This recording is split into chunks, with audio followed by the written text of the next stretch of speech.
Baik, selanjutnya di sini saya akan lanjut ke topik selanjutnya, yaitu anatomi traktus respiratorius inferior. Untuk organ yang pertama itu ada trakea, dan trakea sendiri letak skeleptopisnya itu ada di vertebra cervical 6 sampai vertebra thoracal 4 atau 5.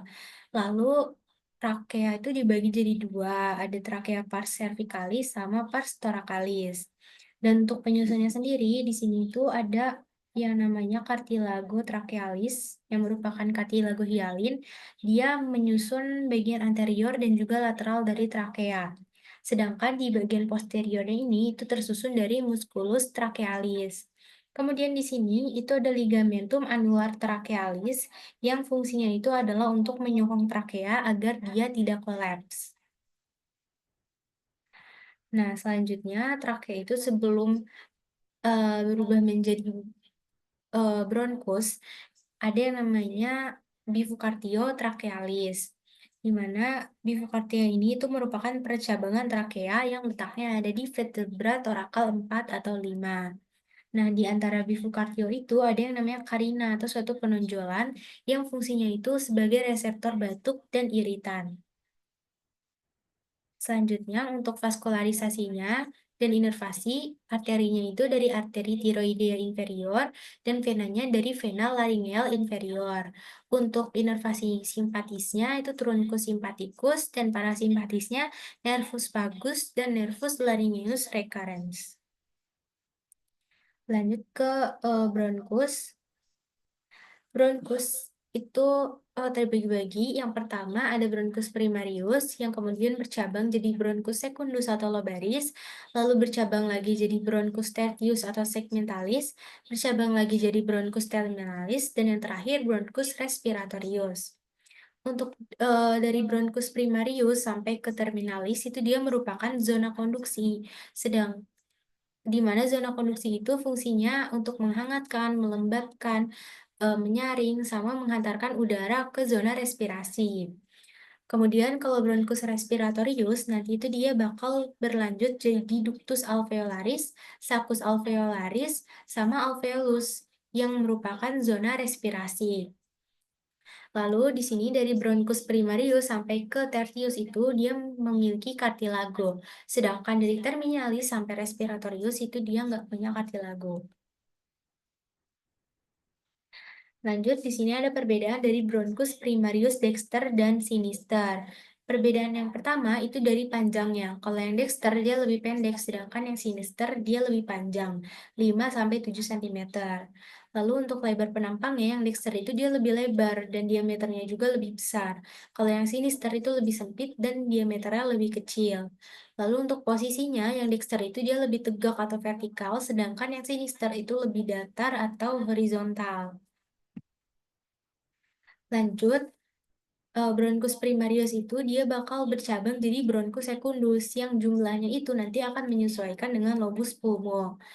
Kalau di Dexter itu dia jumlah bronkusnya ada 3 karena lobus pulmo Dexter itu ada 3, sedangkan yang sinister itu dia cuma punya 2. Lalu untuk letak skeleptopisnya yang Dexter itu dia masuk ke hilum pulmonis setinggi vertebra thoracal 5, dan untuk yang sinister masuk ke hilum pulmonis setinggi vertebra thoracal 6. Untuk penamaannya, yang Dexter itu ada bronchus secundus arterialis dan hip arterialis, sedangkan yang sinister itu keduanya merupakan bronchus secundus hip arterialis. Nah, selanjutnya di sini bronchus secundus itu bakal bercabang lagi jadi bronchus tertius, yang mana jumlahnya itu juga berbeda antara Dexter dan sinisternya. Yang Dexter lebih banyak, dia ada 10 bronki, sedangkan yang sinister itu ada 8 sampai 9 bronki. Nah, selanjutnya dari bronkus tertius ini dia bakal bercabang lagi jadi bronkus terminalis yang tidak punya kartilago, di mana bakal bercabang jadi 4 sampai 5 bronchiolus terminalis yang merupakan akhir dari sistem konduksi. Baru setelah itu berlanjut ke bronkus respiratorius, zona respirasi yang fungsinya itu untuk pertukaran gas. Nah, kemudian sekarang masuk ke pulmo. Yang pertama di sini itu ada pulmo dexter. Nah, di pulmo dexter itu dia punya 3 lobus dan 2 visura. Untuk lobusnya sendiri yang ini ada lobus superior, kemudian yang ini lobus media, dan yang ini lobus inferior. Lalu untuk fisuranya ada dua, yang ini yang agak ke bawah itu visura oblik dan yang ini itu ada visura horizontal. Kalau yang oblik dia itu memisahkan antara lobus superior dan inferior, sedangkan yang horizontal memisahkan antara lobus superior dengan lobus media. Kemudian di sini ada hilum pulmonalis, tempat masuknya berbagai macam struktur. Lalu ada radix juga, yang mana dia itu nanti bakal ditopang sama ligamentum pulmonalis. Nah, di sini itu dia ada macam-macam. Ada vena pulmonalis, arteri pulmonalis, kemudian ada bronchialis, kemudian ada nodus limfatikus juga. Lalu di bagian bawah sini ada vasies diafragmatica. Sini ada apexnya. Lanjut ke pulma sinister. Nah, di pulma sinister itu dia cuma punya dua lobus dan satu visura. Lobusnya ada lobus superior sama lobus inferior. Kalau untuk visuranya sendiri itu ada visura oblik. Nah, di sini dia juga sama punya hilum, radix, dan ligamentum pulmonalis yang sama kayak di lobus dexter. Tapi untuk yang bedanya dia di sini tuh punya lingula, sedangkan yang di pulmodexter itu dia nggak punya lingula. Sini ada facies diafragmatikanya juga, sama di sini ada impresio kardiaka atau perdesakan dari core. Lalu di sini ada vaskularisasi sama inervasinya. Untuk vaskularisasinya, fungsionalnya itu dia oleh arteri vena pulmonalis, lalu nutritifnya itu oleh arteri vena bronchialis, drainase limfanya itu menuju ke nodus limfatikus tracheobronchialis, dan inervasinya itu sama plexus pulmonalis. Lanjut ke pleura. Oke, jadi pleura itu merupakan suatu kantong yang melapisi pulmo, di mana dia tuh terbagi jadi pleura parietalis dan pleura visceralis.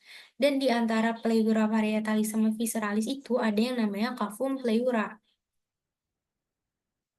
Yang visceral itu yang warna ini, dan untuk yang parietal itu yang warna biru.